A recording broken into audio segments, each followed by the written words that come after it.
हमें एक लड़की दिखाई जाती है जो कि कोई आईना पकड़ के बैठी थी और वो थी एनोक्सिया फेलमस्टीन जो कि डीमन क्वीन थी। तो तब वो सोचती है मुझे कितना मजा आ रहा है, ये सारे इंसान जो यहाँ पर आ रहे हैं वो अपनी अपनी सेल्फिश डिजायर को यूज कर रहे हैं। इंसानों को सच में कन्फ्लिक्ट करना, डिवाइड होना और एक दूसरे को बिट्रे करना कितना पसंद है, लेकिन ये मेरे लिए काम कर जाएगा। और तभी वहां पर चुटकी बजाती है और उसी पल वहां पर एक पोर्टल ओपन होता है जिसके अंदर से कोई चीज निकलती है जो कि कपड़े से ढकी हुई थी। तो तब वो कपड़े को हटाते हुए कहती है, क्या तुम इस बात से एग्री नहीं करती बियांका? और वहां पे हमारी बिया एलेट की बेस्ट फ्रेंड एक जगह पर कैद थी, शायद वो आईने के अंदर कैद थी। तो तब उसको जंजीरों से बांधा गया था। लेकिन तब अनाक्षा कहती है, तो आखिर तुम अपनी आंखों को ऐसे बंद करके मुझे ऐसे क्यों दिखा रही हो? क्या एक बार तुम अपने प्रिंसिपल्स को बिट्रे नहीं कर सकती? मैं तुम्हें बार बार बता रही हूँ, बस तुम्हें एक लफ्ज कहना होगा और उसके बाद मैं तुम्हें एक डीमन में बदल कर अपनी लेडी इन वेटिंग बना लोगी। तुम्हारे लिए बहुत अच्छा होगा। लेकिन उसी पल हमारी बियांका वो अपनी आंखें खोलकर उसकी तरफ घूर कर देखती है और उसकी रेड आइज देखकर वहां पर एनोक्सिया थोड़ा फ्लिंच होती है। वो सोचती है सच में ये यहाँ पर मेरे सामने कैद है, ये बेहोश होने वाली है, फिर भी ये मुझे ऐसे घूर के देख सकती है। मैं सच में इसको अडोर करती हूँ। तो तभी दरवाजा खुलता है, वहां पर कोई आते हुए कहता है, लेडी अनोक्सिया कंस्ट्रक्शन कंप्लीट हो गई है, फाइनल बॉस रूम वो कंप्लीट हो गया है। तो थोड़ी देर बाद वो बॉस रूम में आई थी जहां पर उसके लिए थ्रोन रखा हुआ था। तो अनोक्सिया कहती है, वाह ये ब्यूटीफुल थ्रोन ये मेरे लिए बनाया गया है, ये तो सच में बहुत ज्यादा औसम है और ये चेयर अगले आने वाले फ्यूचर डीमन क्वीन के लिए बिल्कुल परफेक्ट बैठेगी। तो तभी दूसरी डीमन कहती है, तो फिर जल्दी करे और ट्राई करे ना उस पे बैठ के देखना लेडी अनोक्सिया। तो अनोक्सिया कहती है, नहीं अभी ये वाला टाइम ये कंप्लीट नहीं है। मुझे लगता है कि जब मैं पहली बार थ्रोन पे बैठूंगी ना तो तब वहां पर बहुत सारे लोग को होना चाहिए, क्योंकि पहली बार थ्रोन पे बैठना डीप मीनिंग रखता है। इसी वजह से मैं चाहती हूँ कि बहुत सारे लोग, इंसान और डीमंस मुझे खुद यहाँ पे बैठता हुआ देखें। और हीरोज अभी तक कैसल तक नहीं पहुंचे है ना। लेकिन तभी वो उठते हुए कहती है, मैं सच में इंतजार नहीं कर सकती कि जब वो बेवकूफ हीरोज मुझे हराने के लिए आएंगे। जल्दी आओ और मुझे हराने के लिए आगे बढ़ो। और तभी दूसरी तरफ हमें हमारी एलेट और उसके साथी दिखाए जाते हैं जो एक जगह पर पहुंचे थे जहां पर बहुत ज्यादा जड़ी बूटियां थी। तो तब वो कहती है, ये डेड एंड है, ऐसा लगता है कि ये वाल ये तो ब्रैम्बल्स की बनी हुई है जिसको उखाड़ना बहुत ज्यादा मुश्किल है।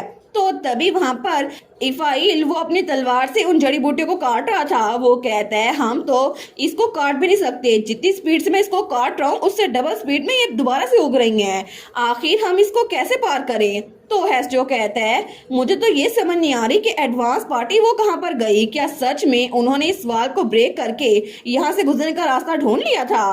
तो हमारे कहती है, एडवांस पार्टी जरूर पहले इस जगह से गुजर गई होगी, क्योंकि मुझे यहाँ पर राख नजर आ रही है।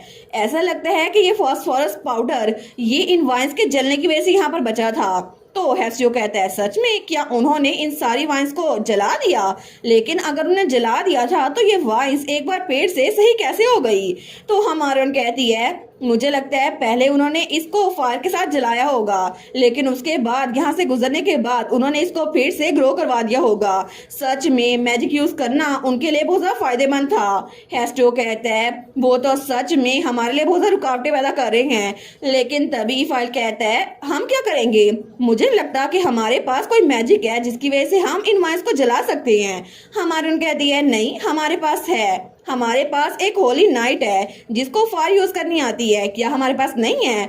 और तभी वहां पर हमारा हीरो थेस्लेड आगे आता है और बड़ा ही शानदार लग रहा था।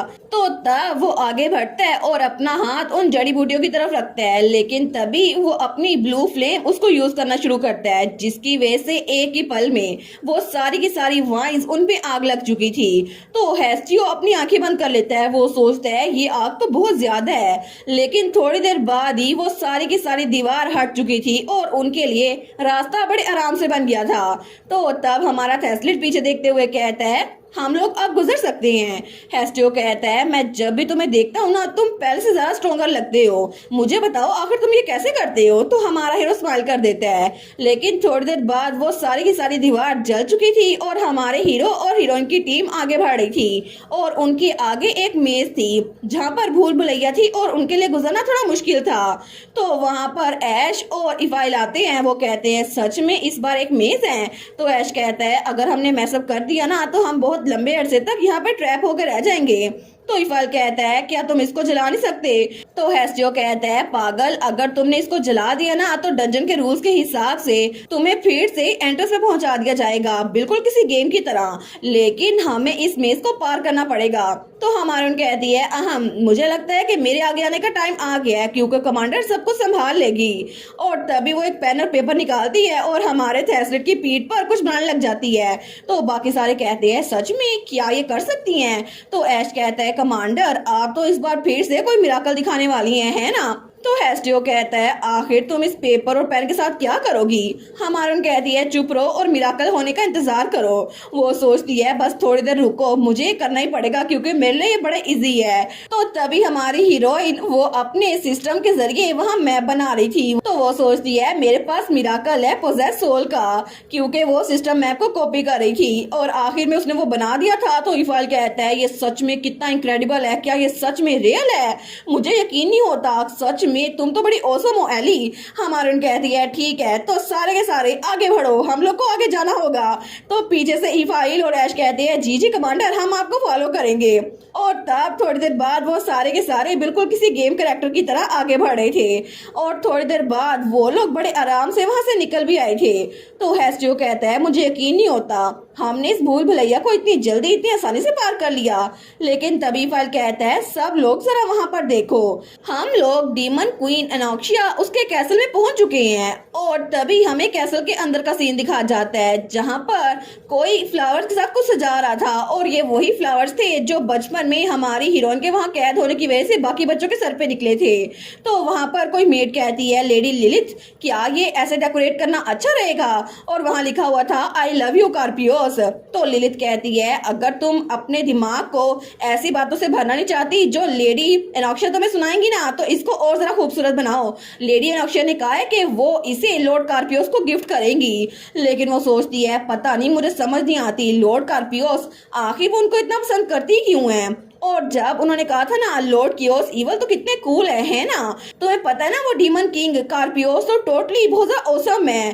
तो तब वो सोचती है, पता नहीं लेडी एनोक्सिया को उस कार्पियोस में अच्छा ही क्या लगता है, उससे अच्छा तो वो कियोस और डेविल है जो कि बहुत ज्यादा हैंडसम है। लेकिन तभी दरवाजा खुलता है और एक और डीमन मेड आते हुए कहती है, लेडी लिथ, इंसान आ गए। मुझे लगता है कि इंसान फाइनली कैसल गेट्स के सामने पहुंच चुके हैं। तो तभी वो सारी की सारी मेड्स, उनकी आंखें वो जगमगा रही थी। वो कहती हैं, इंसान, दूसरी कहती है इंसान, तीसरी कहती है इंसान, वो आ गए। तो तभी लिलिथ वो हंसते हुए कहती है, परफेक्ट टाइमिंग। और तभी वो अपना रूप बदल रही थी। वो कहती है, उठ जाओ मेरे बच्चों, क्योंकि अब तुम लोग को काम करने की कोई जरूरत नहीं है, अब इसका कोई टाइम नहीं बचा। हम लोगों को इंसानों की चीखें सुननी होगी क्योंकि हमें इंसानों का खून बहाना है। और अभी टाइम आ चुका है, हम उन इंसानों को दिखाएंगे कि हम उनसे कितने ज्यादा ताकतवर हैं। तो सारे के सारे मेरे पीछे चलो, क्योंकि हम लोग उनको बताएंगे कि आखिर डर होता क्या है। डीमंस का डर उनके सामने जब आएगा तो फिर उनकी हालत देखने में बहुत ज्यादा मजा आएगा। और इसी के साथ ये वाला पार्ट यहीं पर ख़त्म। तो आप लोग बताइएगा आप लोग को ये पार्ट कैसा लगा, और वीडियो को लाइक और चैनल को सब्सक्राइब लाजमी कीजिएगा। बाकी वीडियोस का लिंक भी स्क्रीन पर नज़र आ रहा होगा, तो काइंडली उनको भी चेकआउट कर लें। और thank you so much for watching my videos. Stay safe, bye bye.